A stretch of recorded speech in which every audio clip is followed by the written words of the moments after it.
I'm hoping that what people walk away from this talk is really the understanding of what's available to them. Microsoft offers a broad platform with many pieces and components, but seeing how a solution comes together, I hope excites people and gets them to really want to build a platform of their own, either as something that they're going to resell to others, so a solution that they will resell, or something that they integrate into their applications to make really engaging applications, as you can see with the face APIs or the predictive analytics capabilities. If you add these to your application, it adds some extra excitement to the application, something novel, something new that will really hopefully catch their customers' interest. And now we're going to look at sort of cloud computing, as well as specifically around the area of doing intelligent applications and analytics. Now, how many of you have a background in data analytics, business, machine learning, those type of areas? Okay, a decent amount. How many of you are aware that Microsoft actually has a big data analytics platform in the cloud? All right, that's good. So the word's getting out. My name is Vivek Gupta. My position is Senior Data Scientist at Microsoft. So my job at Microsoft is really about helping customers understand how they can use the Cortana Intelligence Suite in order to solve business problems. So really help them see what all the components are, how they fit together, and then actually produce a solution that's made for their industry. If we go back some time, we started with form applications that directly connected to a database. So going back 20 years. Come forward a little bit, we started having web applications in 2000 and form applications, both connecting to the same database. Come forward a little bit more, you started having AJAX scripts and things. So things that were live and updating continuously so that you could watch them and see them change on the web or on desktop applications. Then we added mobile applications. You started seeing the 3 tiers and seeing a lot of variety of applications, things that had to refresh at different rates, had different requirements, different front ends and presentations. To now, we're really looking at much more intelligent solutions, things that understand contextual awareness, where people are located, where they are going, what their calendar looks like. Again, Michael presented the idea of the graph. So understanding what everyone is doing on a day-to-day basis in order to provide better insight into what they should be doing. All right, so what do intelligent applications require? So we have a customer in China where we're helping them. And what they have is a web application where they're keeping track of what their online activity is of their customers. They have a common login, as well as they have a mobile payment system, right? So then you want to take that information and feed it into something central. Take a data warehouse, put it into there. Start adding some machine learning to do some predictive capabilities. And then also start doing modeling and tagging of the data that's being collected. We want to go ahead and start adding capabilities to keep track of the transactions that are happening and store those into the data store as well. We want to do search engine optimization, keep track of their advertising, see what should be shown to specific users. Now we want the contextual data. Where are they currently? What's going on? Do they have some other event that we should present them information for? We might want to add cognitive APIs. You may have heard of these. These are looking at what maybe, taking a picture of them and saying, are they happy? Are they sad? What age group do they fall in? Are they male? Are they female? Being able to understand, again, a different view of the user, starting to get this 360 view of each user. And then finally, we want to be able to keep track of what the users are doing with the dashboard and understand what overall the view is of all of our customers. So what do we have here? We have a personalized approach. That's what the user sees. They see that we're somewhat friendly, we're open. As a developer, that means you have to have API to support this, whether it's facial recognition, emotion APIs, be able to interact with them in speech, such as Cortana, 360 awareness of the user, being able to look at the Microsoft Office graph and understand more about the user. You want to be predictive. You want to know what's going on right now, but you want to use that to forecast things. Can you anticipate the needs? So you need to be able to, in real time, take a look at the data that they're presenting to you. And then be able to build models on this. And then things need to be always available. You need management of the data. You need to be able to store large amounts of data. You may need to process it in batch. You may need to process it in real time. And then you need to provide these different experiences across all the different data sets, across all the different devices that users are now using. You can't limit yourself to only their online presence on the web. It's their mobile presence. It may be back inside an office application. You want to connect all these things together and bring it to them. So, how do you go about doing this? How do you build an application that has all these features? And what can you do in terms of cloud, elastic cloud computing in order to do this? Today I'll be talking about the Cortana Intelligence Suite, really introducing the components that make it up, show examples of how you can make use of it with an example around capturing data from automobiles. So telemetry data coming into the system, being recorded, being analyzed, applying machine learning to it, and then finally producing nice visualizations with it.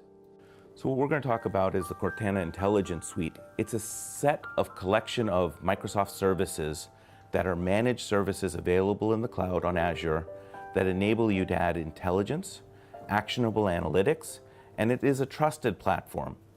We have data centers all over the world. We have data centers that are specific to countries, and we have security put in place, and as well as the ability to do encryption. So what is the Intelligence Suite made up of? So again, like I said, there's a lot of components. We'll go over it at a high level, and then we'll sort of go through some demos as we go. We look at this as data ingestion. Data is coming into the system and needs to move through from a variety of sources. It may be on-premise data sources that users have. It may be directly from mobile applications. It could be sensors on their machinery in a factory floor. So all of this data needs to come in, and we can use a variety of mechanisms. If we're talking about ingesting real-time telemetry data, for instance, we would use something like Event Hub, which allows us to queue large amounts of data. There's another piece called IoT Hub that isn't mentioned here that allows you to do command and control. So not only can you ingest the data, but you can talk back to the devices as well. Data catalog is, you've got all these data sources, whether they be on-prem or in the cloud, and you want to keep track of them, know what the data models are. You want to be able to have your users search in one place to find metadata about the tables that they're looking at. So data catalog is a way to do that. It just went GA in April this year, so it's fairly recent that it went, it's a public preview before that. Data Factory is your orchestration. So it's the means to move data from one place to another, whether it be in Azure or from an on-prem data source. It provides the ability to do scheduled movement. You can do one-time copies of data as well into SQL Server Data Warehouse or Data Lake. But really, Data Factory is about coordinating a series of events. Bring in the data, process the data, apply machine learning to that data, return that data back to an on-premise data source. All right, if we move from there, we'll move into big data stores. Now, SQL Server Data Warehouse, as well as Data Lake Store, Blob Store, we have those separate from their analytical capabilities, mainly because one of the things that we're seeing is data storage is relatively cheap. So we want to be able to store large amounts of data, and we talk about this as being petabyte scale and this as being exabyte scale. So both of these are based on technologies that have been long used. SQL Server Data Warehouse, SQL Server most of you are familiar with, and in terms of SQL Server, we've allowed this to scale significantly. And we allow the scaling to happen separately for the data versus the query capability. So not only do you scale large-scale databases, distributed databases, but when you run your queries, you can actually request a larger number of compute units to complete those queries faster than you would normally. So it's on-demand, scale the slider before you execute the query, run the query, and pay for the compute that you use, slide the slider back down, and now you're back to just really paying for the data at that point, storage. Data Lake Store, this comes from an internal project that we've been using for years with Bing, and it's an exabyte scale storage. It actually allows you to do queries across vast amounts of data, federated queries as well, It allows you to go to other data stores such as Azure Blob Storage, SQL Server, and then combine the results and store them off in Data Lake. And again, you have the ability to have compute. That's why big Data Lake Analytics is there in the machine learning, separately from your storage of your data. The other interesting thing with this is it doesn't care about the format of the data. It does not have to be structured data to be stored here. You could store images, JSON files. It really doesn't matter. Oh, one more thing. The Big Lake store, it actually acts as HDFS. So one of the things we did when we made it available outside of Microsoft, it actually appears as if it's HDFS, which means that any of the Hadoop services that you would use, Spark, standard Hadoop, Hive, or anything like that, can actually look at data in Data Lake as well. So it integrates well with any other services. All right, so moving from there, Hdinsi. Hdinsi is Microsoft's Hadoop instance. We have both Linux as well as Windows versions of it. It's a managed service again, which means you can bring up a cluster for doing Hive, for storing data in HDFS, or you can point to Azure Blob Storage for your data storage. You can run a Spark cluster, and more recently, you can run a Microsoft R server. We purchased Revolution Analytics last year, which does large-scale R processing. So now you can do R as a managed process as well in order to do big-scale data analytics with a Hadoop cluster. The advantage here is, working with Data Factory, you can actually bring up a cluster as part of your workflow.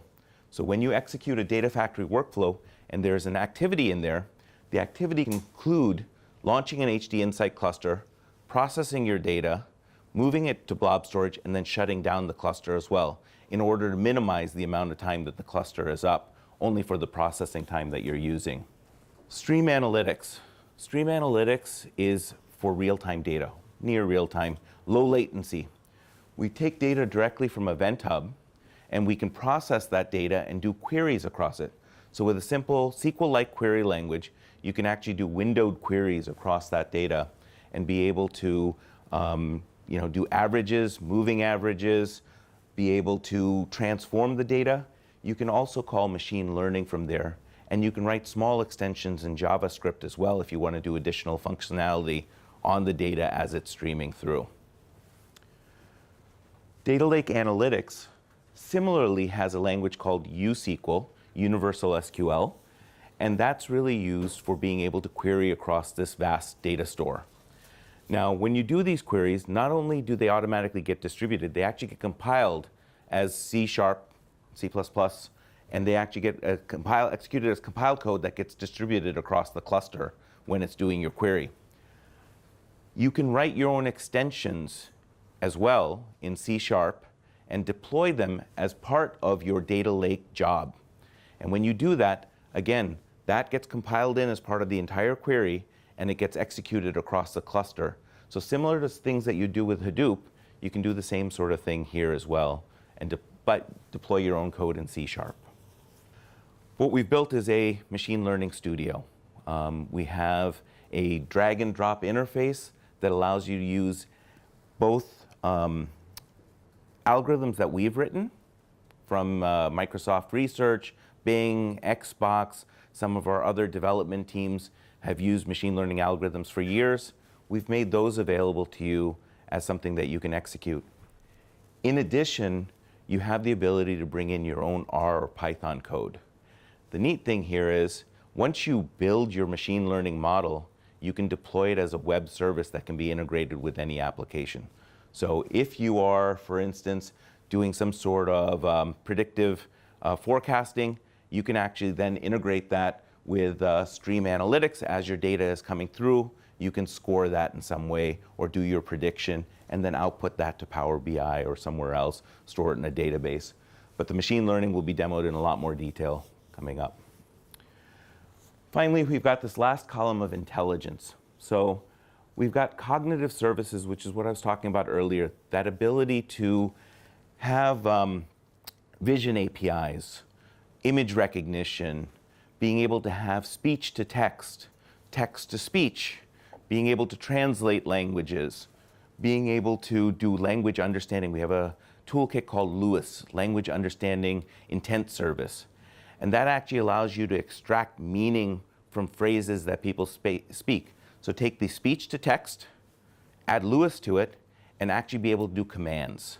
So add those to your applications, add those to your websites, a variety of different ways. And that gets leveraged with the bot framework, which we announced at Build this year. So the bot framework allows you to have conversations. It actually manages state. It understands the notion of filling in forms. And so with that bot framework, you can launch a bot that runs in Skype, I believe Facebook Messenger, Slack, SMS, and texting. So it actually manages that part of the conversation for you. You register your bot in our bot directory. It handles the conversational aspect, keeping track of the user for you. And if you use the form flow, it'll actually manage the state of the form so that when you have interactions with the user, it will allow you to actually do sort of responses. I'm ordering a pizza. What type of crust would you like? I want thin crust. What toppings would you like? And then you can verify at the end, have they filled in everything in the form that would be expected to complete an order? So this type of framework can be used for support, maintenance, doing orders for people. There's a variety of tasks that can be used for. And it has the ability to be plugged into Cortana as well. So you have the ability on the Windows 10 Universal to be able to add an add-in into Cortana based on the bot framework and be able to then start a conversation with Cortana that says, I'd like to buy a pizza, and it knows that somebody's registered a restaurant application, and that you can now have a conversation with it in order to order your pizza, for instance, or reserve a room, hotel room. Finally, dashboards and visualization. In the dashboards and visualization area, we have Power BI. Now, how many of you have seen Power BI recently? Okay. Oh, good number. So Power BI is changing rapidly. So over the last 2 years, it started from the Power Maps and Power Query within Excel and sort of grew from there, and then it became a web-based application. And so now Power BI actually can be extended. You can write your own visualizations in D3.js, for those of you who are familiar. We provide a wrapper around that allows you to interact with the data sources that we deal with in order to allow data to flow. It can handle real-time data. So Stream Analytics can directly output to Power BI. So you can actually have streaming data and visualizations that are changing during the course of whatever activity is going on from your users. So there's a lot of capabilities there, a lot of built-in capabilities for creating graphs. But in addition to the built-in graphs, you can do the extensions with D3. And now you can embed those graphs in your own applications as well. So, and you can share the reports on a public web page if you wanted. You have that capability directly from our portal to be able to register yourself to be able to push out those visualizations.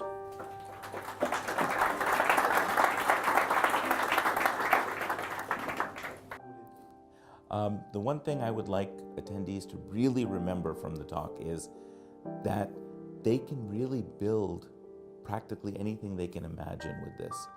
They're really only limited by what they think of. What I'm hoping to get from this conference is really people asking a variety of questions afterwards or immediately following the conference, really starting a conversation. The best thing we can do is continue to have that conversation going forward, and that's really what I'm hoping for.